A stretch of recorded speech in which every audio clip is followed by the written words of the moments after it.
Pues me presento, soy Ana María Gómez García, trabajo en el Hospital Niño Jesús y os voy a hablar en esta sesión principalmente del diagnóstico citogenético de la leucemia linfoblástica aguda.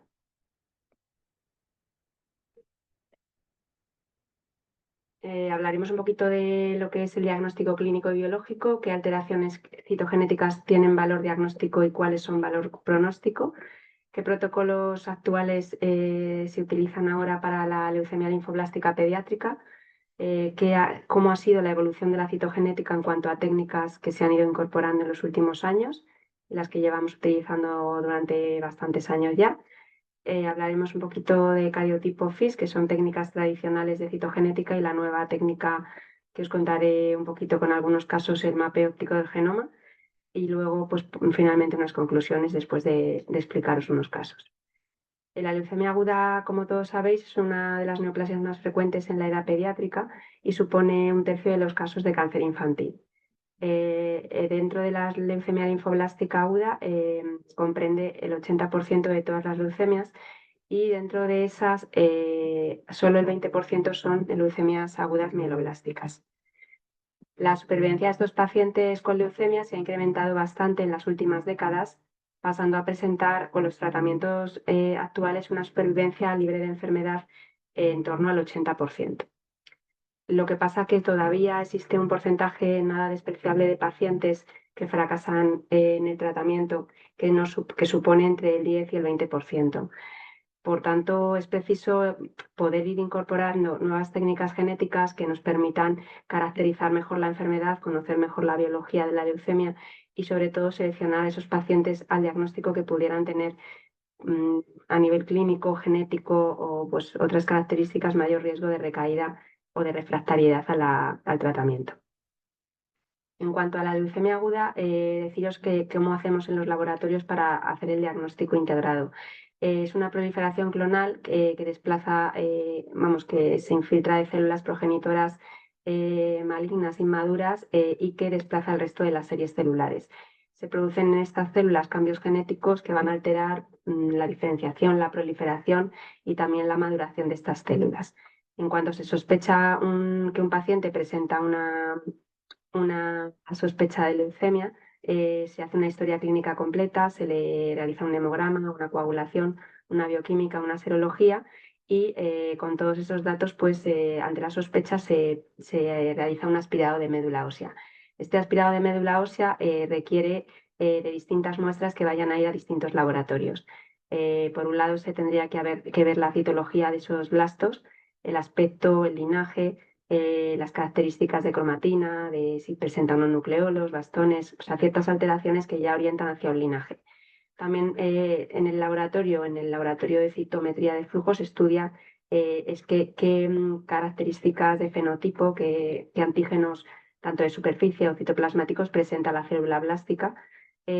Otra de las muestras del aspirado debería ir al laboratorio de citogenética, donde tradicionalmente, y se siguen utilizando estas técnicas, se hace un cariotipo, un estudio que hablaremos después, que es un cultivo celular y una técnica de FISH con distintas genes que tenemos que buscar. Y por otro lado, iría una muestra de médula al laboratorio de biología molecular, donde se harían técnicas en DNA y en RNA para el estudio de distintos genes fusión que son importantes en el tratamiento. Todo esto se integra entre los distintos laboratorios, se hace un diagnóstico integrado y así pues se puede incluso encontrar alteraciones que sirvan además de seguimiento de mínima residual, sabiendo además que la citometría de flujo es una técnica que sirve para poder ver la evolución del paciente. Esta completa caracterización de la leucemia, como hemos dicho, tiene que estar estudiada por expertos en distintas áreas. Nosotros hablaremos de la citogenética, que es de lo que me toca a mí contaros, y sobre todo pues, para ver cómo todo esto consigue mejorar el diagnóstico biológico y conocer mejor la leucemia de cada paciente. Eso implica introducir nuevas técnicas, que es lo que, bueno, luego os voy a contar, esta nueva tecnología que ha llegado hace unos años, que es el mapeo óptico del genoma, que viene a complementar el diagnóstico de rutina de la leucemia y de otras entidades malignas, pero principalmente os voy a hablar de la entidad pediátrica. y con todo ello pues mejorar el diagnóstico y el pronóstico de estos pacientes. Entramos ya en lo que es la citogenética, contaros que hablaremos de las distintas técnicas, pero deciros que en sí la citogenética tiene un valor diagnóstico específico, que también tiene un valor pronóstico, puede estratificar al paciente para ver su evolución y adecuarle el tratamiento, y además sirve pues, para monitorizar a aquellos pacientes que tengan alteraciones estructurales o numéricas o pérdidas de copias, pues ver la monitorización de remisiones y pues ver las posibles recaídas. Dentro de las alteraciones que estudiamos, se utilizan unas técnicas u otras en función de si las alteraciones son más grandes o son más pequeñas. Dentro de las alteraciones cromosómicas grandes, como son las numéricas, las monosomías, las trisomías o todos estos cambios estructurales que veis aquí, inserciones, las típicas translocaciones, las inversiones, todas estas alteraciones se utilizan normalmente las técnicas como son de cariotipo y de FIS y los genes fusión.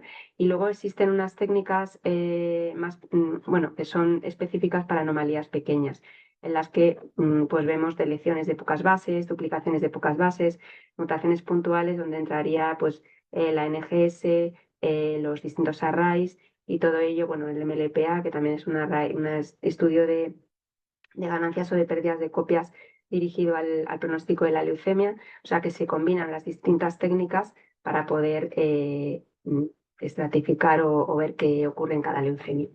Aquí os pongo un cuadro de las alteraciones más importantes y las que son primarias, las que hay que encontrar con las distintas técnicas y las que de siempre se han asociado a la leucemia linfoblástica aguda. La primera es la translocación 922, que genera el gen fusión BCR-ABL1. Como sabéis, es poco frecuente en niños, más frecuente en adultos, que el resultado de esta translocación es el cromosoma Filadelfia, y aquí veis cómo se produce cómo se vería un cariotipo, el reordenamiento del 22 y el otro cromosoma 9, que son los que se derivan del reordenamiento. En la leucemia linfoblástica se da el tránscrito, hay dos tránscritos que se pueden medir por molecular. En la linfoblástica el tránscrito es del P190, y en cambio en la mieloide crónica, que también se da este reordenamiento, y en la mieloide aguda, pues el tránscrito que encontramos es el P210. Estos cariotipos a veces presentan, aparte de este reordenamiento, presentan también cariotipos complejos y a veces monosomía del 7, y el pronóstico es muy desfavorable. En segundo lugar, os voy a hablar de la translocación 1221, que es una alteración muy frecuente en niños, como veis el 25% de ella, y es muy buen pronóstico. Se asocia, es críptica, no se puede ver en cariotipo, debido, ya veremos después, porque son las regiones blancas muy pequeñitas, donde a nivel de resolución de cariotipo, pues el ojo del experto no lo puede identificar. Necesitaríamos la técnica de FIS, como veis abajo, y no solamente para encontrar esta alteración, donde veríamos la fusión de la translocación de la fusión del gen TV6-FUNS1, que es el que se genera, sino que también nos sirve para ver, en casos en los que no es positiva la translocación 1221, un patrón aberrante donde podemos identificar la alteración de mal pronóstico, que es la amplificación intracromosómica del gen RUNS1. ¿Vale? También podemos ver al cariotipo, aunque no sea vista esta translocación, otras alteraciones que son más grandes, por eso las podemos ver, que son alteraciones que se asocian clásicamente a este reordenamiento, que es perder la región P13 de uno de los cromosomas 12, incluso ganar un 22. En tercer lugar, vamos a hablar de la translocación 119, que como sabéis también es muy poco frecuente en niños. Está asociado a hiperleucocitosis, de recaídas en el sistema nervioso central, y que presentan un inmunofenotipo por citometría de flujo. La célula que presenta este reordenamiento suele ser un estadio breve, con expresión de CD10, y un poquito empiezan a expresar la IgM citoplasmática. Esto lo veréis más con más detalle en la sesión que os hablen de la citometría de flujo. Y esta alteración, como veis, sí que es vista por la citogenética convencional, tanto el caso de la desequilibrada con ganancia 1Q como el caso del reordenamiento equilibrado. ¿Vale? En principio no genera distinto pronóstico el encontrar desequilibrios o equilibrios asociados a este reordenamiento. Aquí es muy importante porque todos estos genes generan genes fusión, todos estos reordenamientos, en este caso es el TCF3PX1, y podría podrían ser estudiados también, como mandan los protocolos, por biología molecular. Por último, voy a hablaros del ordenamiento KMT2A, que es un gen que se encuentra en el cromosoma 11, en la citobanda Q23, que es muy frecuente. El 80% de los niños menores de un año presentan este reordenamiento. Se asocia también a hiperleucocitosis y a infiltración del sistema nervioso central, y tienen una característica en el inmunofenotipo de esos blastos leucémicos, es que no expresan el CD10. Es un estadio PROBE y normalmente está asociado, cuando vemos eso en la citometría, a la sospecha de un reordenamiento de KMT2A. Lo bueno es que cualquier reordenamiento, porque tiene muchos genes con los que se puede reordenar, pero con la técnica de FIS, que veríamos la rotura de uno de los cromosomas 11, como veis aquí, esta señal junta roja y verde sería el cromosoma 11 normal, y aquí vemos que se separa. Pues este caso sería un blasto en el que se reordena KMT2A o MLL, como se conocía antiguamente a este gen, y con esto podríamos saber que el paciente tiene un reordenamiento. Lo que no podríamos decir con el FIS es con qué partner se ha ido, pero los protocolos actuales solamente nos piden, aunque caractericemos mejor este gen, pues que sea reordenado en el paciente, porque tiene un pronóstico muy desfavorable, y en niños normalmente se da este reordenamiento con el cromosoma 4, que en los protocolos, en el SOPTEMA, ya era el único con KMT2A cuyo paciente que presentaba este reordenamiento se iba a un alto riesgo directo. Hablando ya de esos 4 ordenamientos, que vamos a ver un poco otras opciones, otros factores pronósticos que intervienen, me gustaría contaros también que, a pesar de que vayan creciendo el arsenal terapéutico de drogas y se conoce mejor la biología, las clasificaciones deben mejorarse para evitar pues, tratar en exceso o infratratar a los pacientes. En eso es lo que veréis después, que han intentado este protocolo que está en piloto, que es el protocolo del Together, pero siguen teniendo en cuenta muchos factores. Entre ellos es muy importante la edad del paciente para estratificar al paciente en el tratamiento adecuado. Es muy importante el número de leucocitos al diagnóstico. Es muy importante, como es la sesión de la que vamos a tratar, el fenotipo, la genética de esas células leucémicas, y también la respuesta, la evolución, primero la inicial en la inducción y también la respuesta en la consolidación y en la fase final del tratamiento, para ir poniendo al paciente en el tratamiento más adecuado. Estos factores pronósticos, que son la edad, los leucocitos, el genotipo, la genética de las leucemias y cómo responde el paciente, son factores que varían, que no son exactamente iguales. Por eso hay grandes diferencias entre frecuencia y pronóstico entre adultos y pacientes pediátricos. La leucemia linfoblástica aguda, hasta el año pasado, hasta el año 24, que empezamos con el piloto del All Together, se estaba tratando desde el año 2013, como veis aquí, con esta guía de tratamiento, y se habían unido pues, la Sociedad Española de Hematología y Oncología y el Programa Español de Tratamiento, con el fin, como hacen los protocolos, de unificar pacientes de entre 1 y 19 años, crear una red de grupos biológicos de la leucemia y poder realizar el estudio por citometría de la mínima residual, y poder establecer pues, diferentes puntos importantes en el protocolo. Este protocolo SOPTEMA, que ya no, que, bueno, siguen utilizando algunos hospitales todavía, los que no han entrado todavía en el All Together, explica con detalle qué alteraciones numéricas son importantes en cuanto a la normalidad, que es la diploidía, y tendríamos formas, ya veréis cómo, pues, de encontrar qué pacientes tienen menos de 46 cromosomas, porque eso pues, se considera un mal pronóstico, la casi haploidía, es decir, tener entre 24 y 29 cromosomas, o la baja hipodiploidía entre 30 y 39. Y luego, como sabéis, entidades que son mayores a 46, y que es una entidad bastante frecuente, la alta hiperdiploidía, el rango entre 51 y 65, 67 cromosomas, que es una de las entidades más frecuentes y asociadas a buen pronóstico. También el protocolo SOPTEMA detectaba o explicaba que había que identificar estas alteraciones primarias de las que hemos hablado, la 922, la 411, todos los ordenamientos de KMT2A, la 119, también la 814 y sus variantes con capa lambda, el cromosoma 2 y 22, para poder identificar las vemaduras tipo Burkitt, que saldrían del protocolo. También hay que identificar, como hemos dicho antes, la translocación TV6.1, que habría que poner FIS porque no se ve por cariotipo, la entidad intracromosómica del 21 y la entidad 17-19, que es una variante de la 1-19 que es de alto riesgo genético porque no responden a las terapias de inducción. Luego también hay alteraciones secundarias que estaban, pues algunos pacientes la presentaban, pero en principio no impactaban en el protocolo. En los protocolos nuevos sí que tienen que ver para estratificar al paciente en cuanto a su pronóstico. Por lo que os pongo aquí es un resumen para que veáis qué variables clínicas y qué variables biológicas de las que hemos dicho, como un resumen, para que veáis qué edad pues es la que influye en función. No es lo mismo tener 2 años que más de 10 años para poderte colocar en un grupo de riesgo, que muchos seguramente ya sabéis.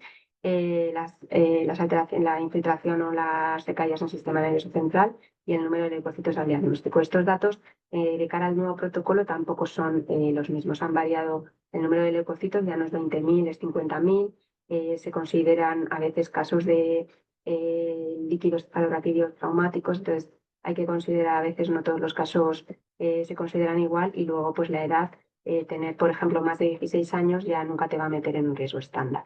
Pero bueno, esos son casos, o sea, alteraciones que han cambiado, o sea, características que han cambiado, pero en principio son las mismas variables clínicas y luego variables biológicas, que son las que hemos dicho cuáles son las de buen pronóstico, las dos de buen pronóstico, como veis aquí, y las que son de riesgo intermedio, aunque la intracromosómica del 21, como podéis ver aquí, el protocolo nuevo ya la mete en un alto riesgo, ¿vale?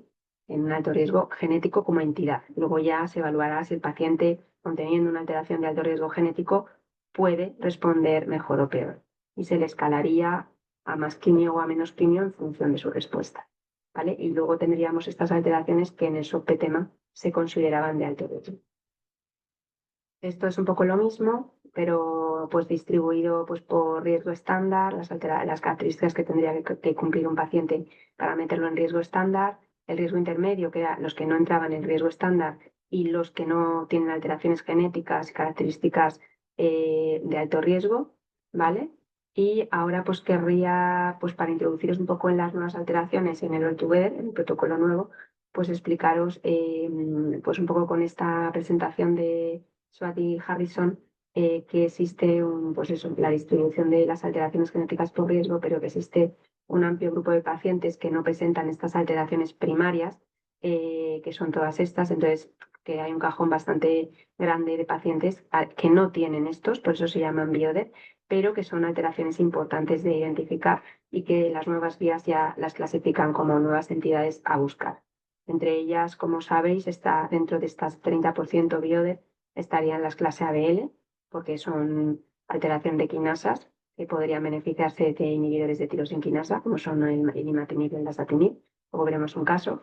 Los que reordenan CRLC2 dentro de las Philadelphia Light, que es bastante frecuente en pacientes Down.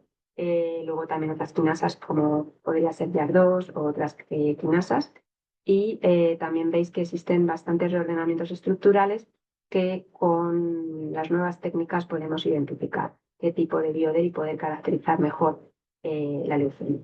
También existen factores genéticos, como veis aquí, alteraciones genéticas, como es la deleción de Ícaros, el ordenamiento CRLF2 o las Philadelphia Light, que tienen bastante relevancia en cuanto al tratamiento, para intensificarlo por su relación con las recaídas o con la refractariedad, y para darles, sobre todo, tratamientos dirigidos.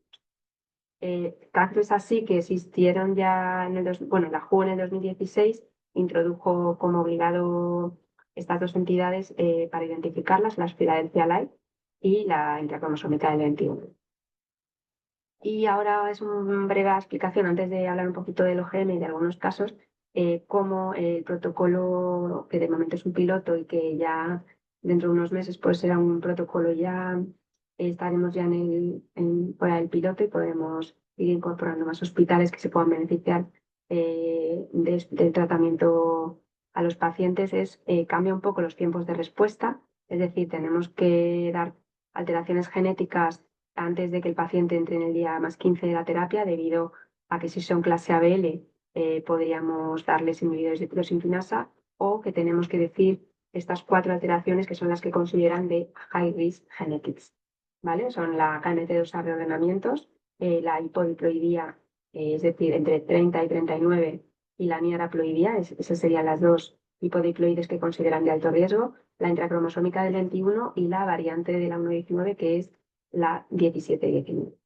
Luego es importante decir que en el día más 71, bueno, más 56 más 71, hay que orientar el perfil de CNVs con valorar si existen pérdidas de copias de estos genes, porque eso hace que el paciente escale a menos quimio, baje a recibir menos quimio o más quimio en función de ciertos perfiles que presentan los pacientes. Y luego, pues decir que del síndrome de Down es muy importante si selecciona o no el Génica-2 para estratificarle y darle el tratamiento más adecuado.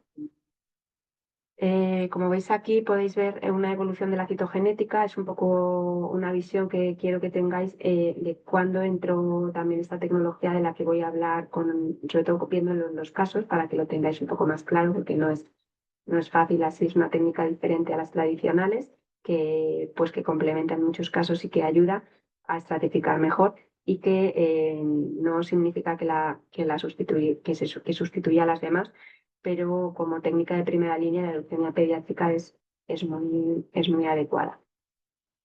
¿Vale? Como veis, cariotipo y FIS pues, son las más antiguas. Luego se metió en uso clínico la tecnología de MGS con los paneles customizados, genes fusión y las mutaciones. Luego en el 2018 pues ya la secuenciación del exoma, y como en el 20 empezó esta tecnología también a incorporarse en los laboratorios de hematología. Vamos a hablar brevemente de un poquito de cariotipo, un poquito de FIS, un poquito del OGM, y para que lo veáis mejor en 3 o 4 casos clínicos. En principio, para los que no conocéis lo que es el cariotipo, es el estudio del conjunto de cromosomas que tiene cada una de las células. Son 23 pares de cromosomas, 22 son los autosomas y luego tendríamos un par sexual, o un XX o un XY. El cultivo, es decir, el estudio de cariotipo se tiene que hacer con una muestra, es muy importante la muestra, tiene que ser una muestra con células en división activa. ¿Qué significa eso? Que tenemos que utilizar, la mejor muestra es la médula ósea, y lo que pasa es que la médula ósea tiene que estar, para que se pueda diagnosticar una leucemia, que tenga infiltración por lo menos del 20%.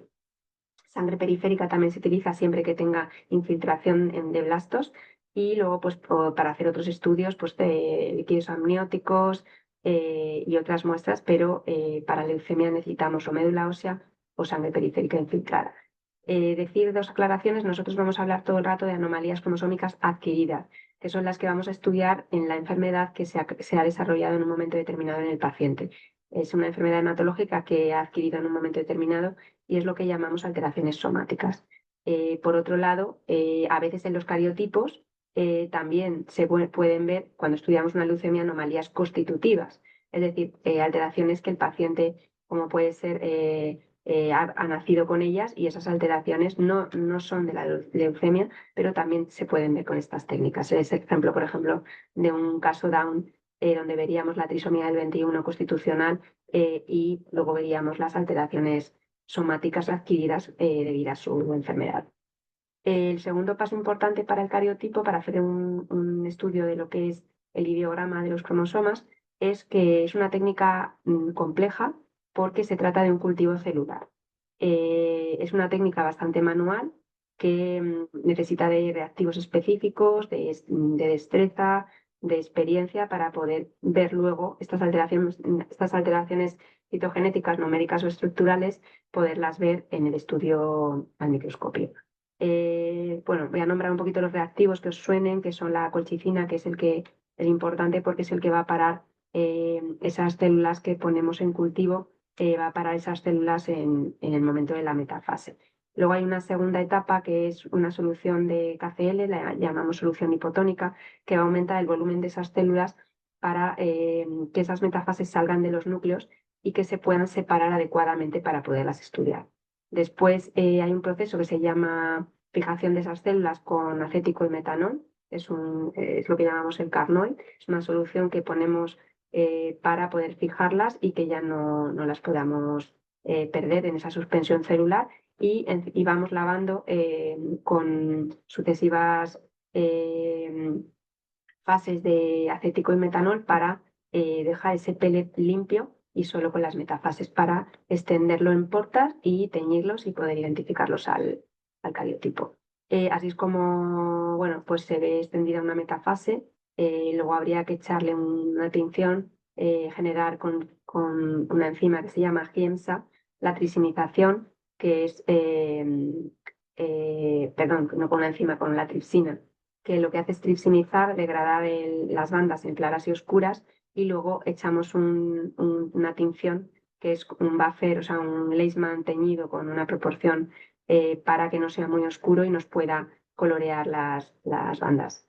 Esto es lo que llamamos todos un ideograma, es la colocación de 20 metafases, que es lo que tendríamos que estudiar en cada leucemia, pues para ver si en esas 20 metafases, perdón, encontramos alteraciones tanto numéricas como estructurales.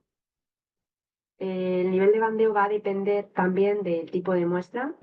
Nosotros vamos a hablar todo el rato de médula ósea, donde al no poder utilizar mitógenos ni estimulantes de la división celular, como puede ser una sangre periférica para un estudio constitucional, nosotros no podemos añadirle, porque ya tenemos las células en división, la resolución de las bandas es la más baja y los cromosomas se ven más pequeñitos que cuando estudiamos una sangre periférica o un líquido amniótico.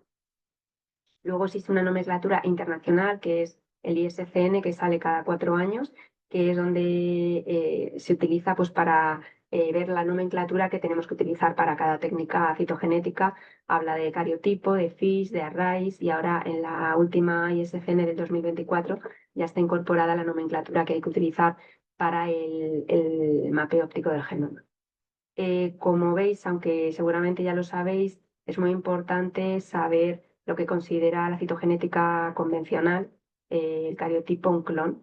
Es que en esas 20 metafases, 2 de ellas como mínimo presenten la misma alteración cuando sean en ganancia o en estructural. Mientras que si es la pérdida de un cromosoma completo, para evitar errores y alteraciones debidas al azar, al ser un proceso manual, se necesitan mínimo 3 metafases con esa misma alteración. Y luego importante decir que en las muestras hematológicas trabajamos siempre en mosaico, porque normalmente conviven las células neoplásicas con las células no neoplásicas. Por tanto, siempre vamos a ver metafases normales conviviendo en la misma fórmula con metafases alteradas. Esto es un ejemplo, pero bueno, aquí por ejemplo no hay metafases normales, todas las 20 metafases que se ponen siempre en corchete, como veis aquí, para saber que hemos estudiado lo que estamos obligados a mirar.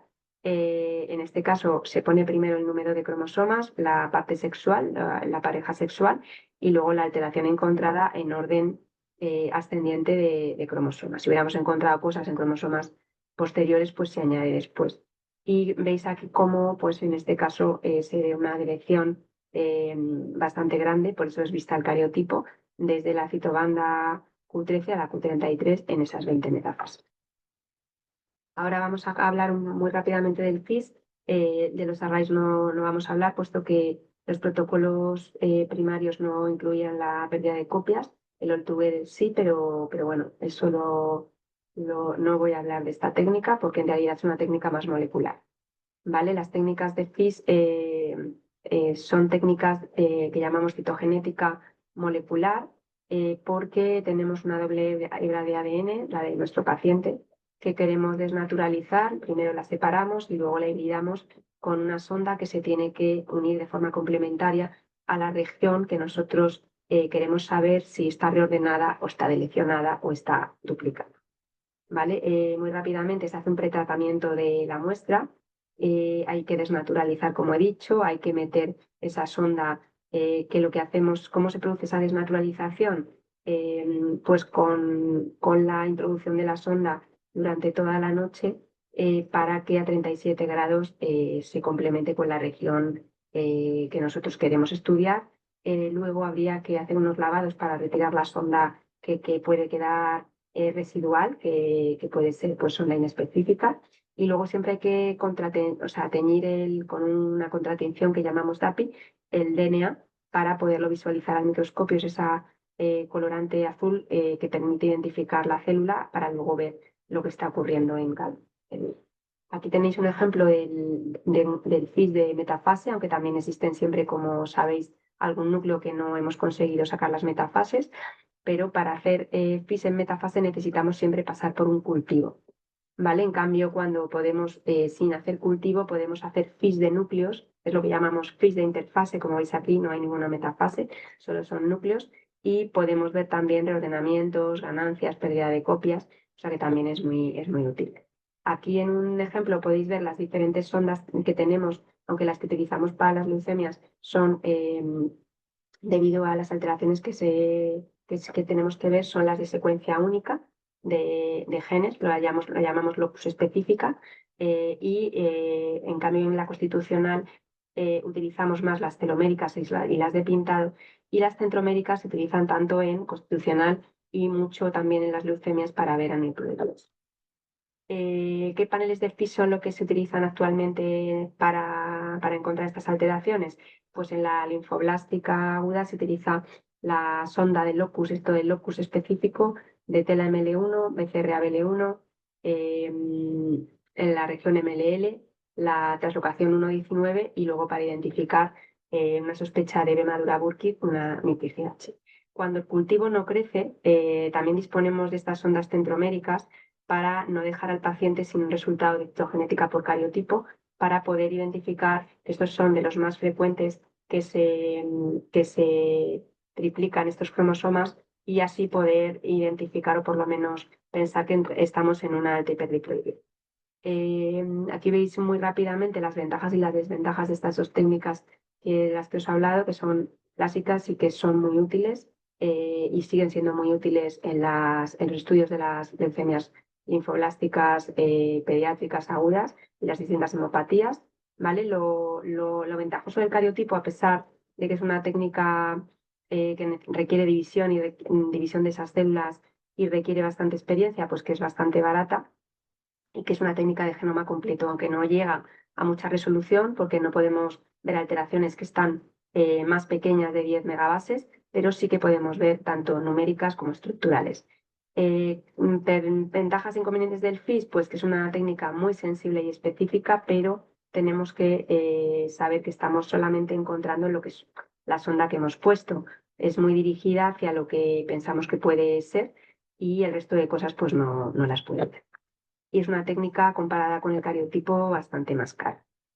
Ahora os voy a, antes de entrar en los casos, hablaros de un poquito del mapeo óptico del genoma. Es una técnica, la última recién llegada a los laboratorios, donde la diferencia grande que tiene con el resto de técnicas moleculares y citogenéticas es que hay que extraer un DNA de alto peso molecular, un DNA muy largo, de más de 230 kilobases, y eso son moléculas lineales muy largas que no podemos trabajar si se cortan, por eso la extracción de este DNA es bastante difícil y es bastante denso y viscoso y difícil de manejar. Una vez obtenido este DNA de alto peso molecular, tenemos que marcar con una enzima que se va a pegar a unas secuencias específicas que tenemos todos en el DNA. Entonces, se va a unir a estas secuencias que reconoce y van a ser escaneadas en un chip, se cargan en un chip y son escaneadas y comparadas con genoma de referencia marcado con la misma enzima. El cambio en este marcaje encontrado en cada paciente nos lo acaba reflejando, se convierte en unos algoritmos matemáticos y se digitaliza, y esos cambios de patrones de etiquetas que encontramos o etiquetas cambiadas en los cromosomas o perdidas o ganadas es lo que nosotros vemos como resultados que tenemos que interpretar con un software de análisis de resultados. Esto es lo que veríamos por OGM, no lo veis, es muy pequeñito, pero aquí podríamos ver todos los cromosomas, desde el 1, el 2, el 3, hasta el cromosoma 22, y aquí estaría el X y el Y. Lo que veis en el centro es el centrómero, es el brazo corto y el brazo largo. Aquí en esta región de aquí se ven pequeñas alteraciones que él identifica por cambio de etiquetas, y luego en esta línea que veis aquí se ven las ganancias de copias o las pérdidas de copias asociadas a cada cromosoma. Por tanto, con este circus plot podemos ver traslocaciones, CNVs, aneuploidías completas, podemos ver muchas cosas juntas. Voy a presentaros 3 casos. Va a ser primeramente una T, que no hemos dicho nada, pero es una leucemia difícil de identificar a nivel genético. Y con esta tecnología, pues esta última tecnología que os he explicado es bastante relevante porque la caracteriza muy bien. Y luego, pues una 1719 que es tan poco frecuente y una Philadelphia-like debido a la importancia de encontrar estas alteraciones por su tratamiento que pueden recibir estos pacientes. El paciente de la T es un paciente de 7 años con sospecha de debut, dificultad respiratoria, masa mediastínica, derrame pleural izquierdo masivo. Y entonces, ante la sospecha de leucemia, se estudió la médula ósea. Esto es un poco lo que hacemos en cada laboratorio. Primero se estudia la citología, donde se vio que la médula ósea estaba infiltrada en un 88% de células. Gracias a la citometría, pues se pudo ver que el inmunofenotipaje que tenían las células era, como veis aquí, con marcadores de línea T. El CD7 es positivo, lo que veis en rojo es la parte plástica, el resto en azul son las células normales, el clon sano que está en la médula. Pero como veis aquí, expresa CD1A, que es un marcador muy característico de leucemia T cortical, y luego el CD3. Como veis aquí también a veces se pueden ver marcadores de otro linaje, como es el 33, que es de linaje menor. A nivel molecular, ante una sospecha de una T, ¿qué hacemos? Pues hacemos la translocación por PCR cuantitativa, medimos el gen fusión subtal1, que es el característico de estas T corticales. En este caso, pues fue negativo. Hicimos luego el estudio por FIS, que en una T, pues los FIS que se utilizan, que no os lo comentaba antes porque antes eran las Bs, siempre pensamos en el KMT2A, que en este caso fue negativo, y el segundo FIS que se puso por la frecuencia de reordenamientos que se dan en las Ts pediátricas es el gen TLX3 que se encuentra en el cromosoma 5. Como podéis ver, se vio que había fusión. Esta región se rompía, por tanto se reordenaba el TLX3, que es lo que podemos ver. Lo que pasa que no sabemos, como veis aquí, con qué partner se puede ir, que hay muchos distintos cromosomas, regiones cromosómicas donde se puede ir el TLX3. Hicimos el cariotipo, luego veréis que este reordenamiento, bueno, lo que vimos por OGM evidentemente no lo podemos ver por cariotipo, porque este reordenamiento TLX3 que tiene el paciente es submicroscópico, lo que llamamos críptico, que son algunos reordenamientos que son tan pequeños que no se pueden ver a no ser que pongamos sondas FIS. ¿Vale? ¿Y qué ocurrió cuando estudiamos este paciente por OGM?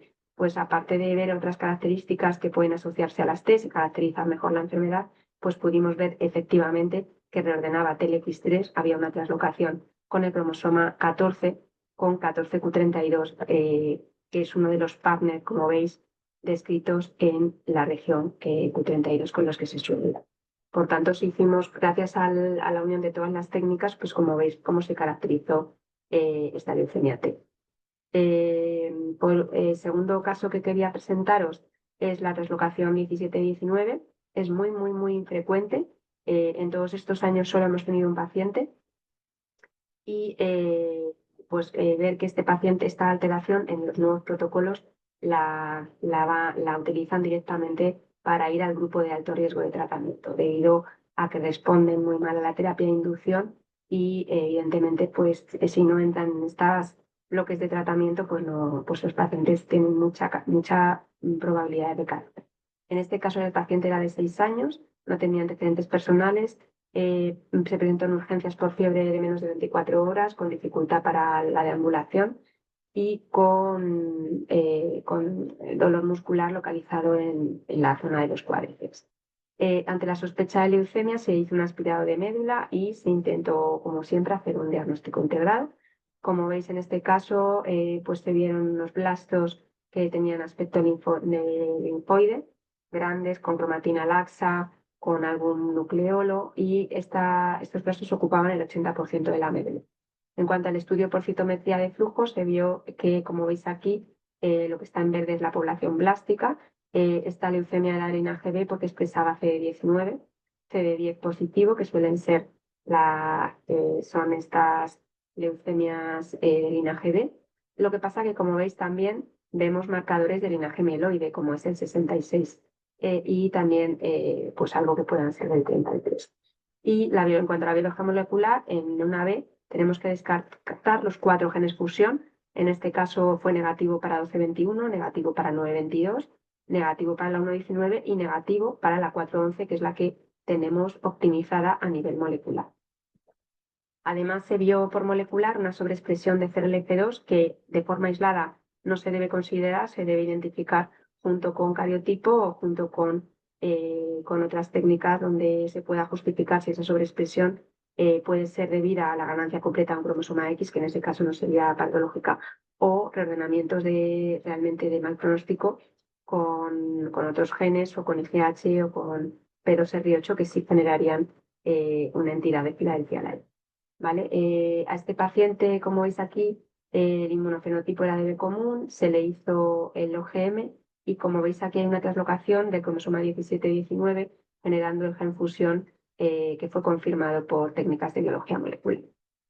Por tanto, el paciente, a pesar de eso, también le vimos, presentaba una deleción de la región XP, ¿vale? Como veis aquí. Y con esta técnica pues podemos ver el tamaño de esa deleción, si afectaba o no a genes relevantes y es la aportación adicional que esta técnica nos ayuda a clasificar o a caracterizar mejor cada leucemia. Este paciente evidentemente tenía las dos cosas de mal pronóstico y como veis en la literatura veis la diferencia como el día más 15 los pacientes son muy refractarios a la terapia de inducción, por tanto se tienen que ir directamente a un alto riesgo de tratamiento. El paciente en ese momento se fueron haciendo sus mínimas y sus evaluaciones y se vio que no estaba respondiendo correctamente y pues se hizo una quimioterapia de rescate, se pasó a un alto riesgo y se consolidó con trasplante de progenitores hematológicos. Y por último, enseñaros un caso de Philadelphia Light. Es una entidad también de las que os he dicho que a partir del 2016 la instaura como de obligado reconocimiento. Y dentro de estas Philadelphia Light, pues podemos tener las que fusionan con clase ABL, pero también existen las que son más frecuentes en niños, las que reordenan CLD0. Ahora veremos, este caso es un paciente de 16 años con hiperleucocitosis al diagnóstico y ante la sospecha también de una leucemia, pues se hace una espiral. La médula, como veis aquí, también presentaba blastos grandes con poco citoplasma, muy blásticos, con una cromatina muy laxa y suponía el 90% de la médula. En cuanto a la citometría, veis que también presentaba eh, blastos de linaje B, pero también, como veis aquí, os he puesto 3 marcadores de esos blastos que también expresaban marcadores de linaje mieloide.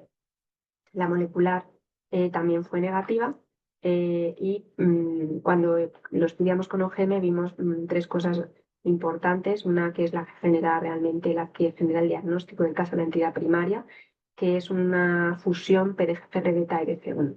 Como veis, PDGFR-beta está reordenado y es uno de los 4 genes de las clase ABL. Por tanto, este paciente, por tener este reordenamiento y ser una Philadelphia Light, por el ordenamiento de clase ABL, se le debe poner, debido a este reordenamiento, un tratamiento dirigido que es el imatinib para que pues pueda tener buenas respuestas y buena evolución hacia la terapia. Por otro lado, también encontramos alteraciones como son pérdidas de ícaros, como veis aquí, o pérdidas de este gen. Estos 2 genes se asocian como perfil genético que está muy descrito a los casos de Philadelphia Light.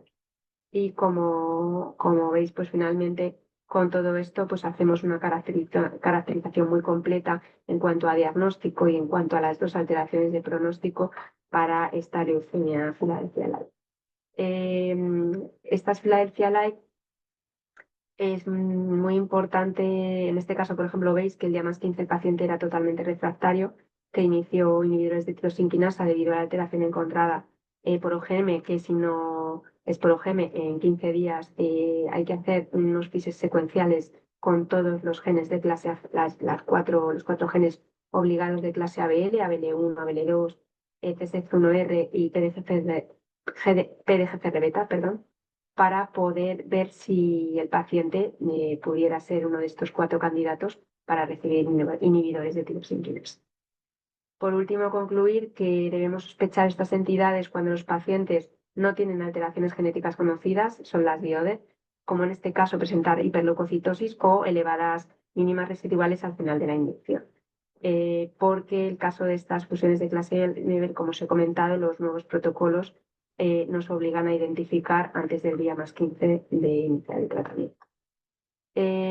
Por último, hablaros de las conclusiones de toda la charla en cuanto a la citogenética.